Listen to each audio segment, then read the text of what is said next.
Hi. So I wanted to talk a little bit about needs assessments. Needs assessments are extremely important for obvious reasons, no? I mean, they are the basis for a project or a program or a series of programs. So when we do needs assessment, we're trying to figure out, okay, what's wrong, and with a view to how I can make it better, yeah? Or how are people suffering? What are their needs? Needs are, we talk about needs, right? But we should really talk about, I guess, suffering.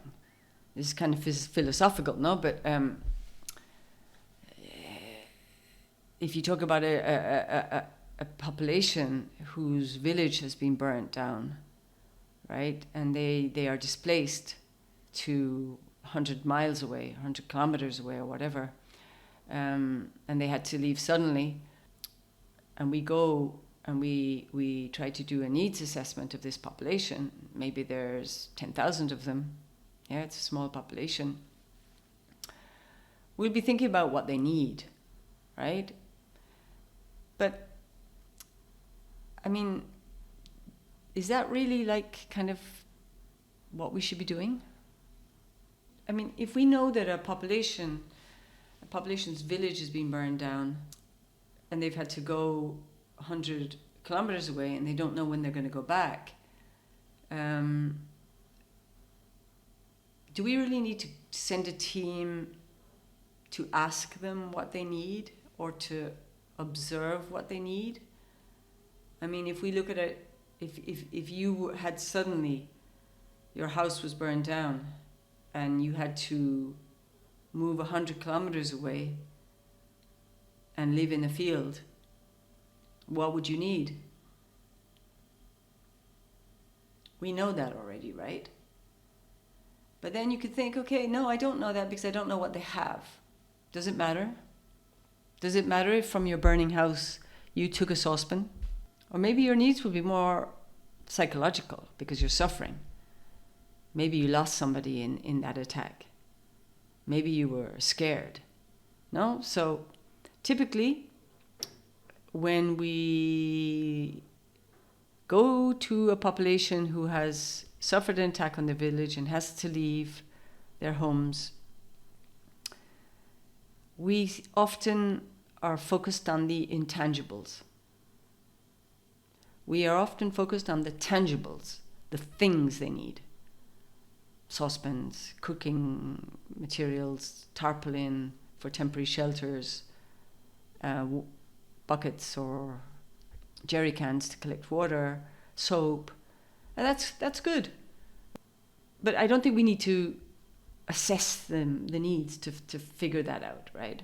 I think we just need to go and do it. And I also think that in these circumstances, we need to think more of the human part of the needs, not just the physical things they need, right? Which are important, but so are also the other things. And maybe for that, they don't need us. Maybe they need access to something more close to their own culture. Obviously, if we're talking like they need medical attention and stuff like that, obviously providing doctors, nurses or whatever is key. But to their more spiritual or more psychological needs, perhaps bringing a Western counselor or psychologist or Western trained psychologist or counselor isn't what they need. Yeah, and maybe we need to have more conversations about that. So take it for granted that what they need is what they don't have, the tangibles. And even if, so what if you give them an extra saucepan, no? So what if they brought a saucepan from their house and you give them another saucepan and they've got two saucepans? Well, okay, whatever. Yeah? Or you give them cash if there's markets around. But I think we do need to take a more expansive view of needs, because what we are supposed to be doing as humanitarians is alleviating suffering. I mean, that's what we say. So alleviating suffering, maybe I will give a family a lot of things, tarpaulin, cooking sets, but they'll still be suffering. right?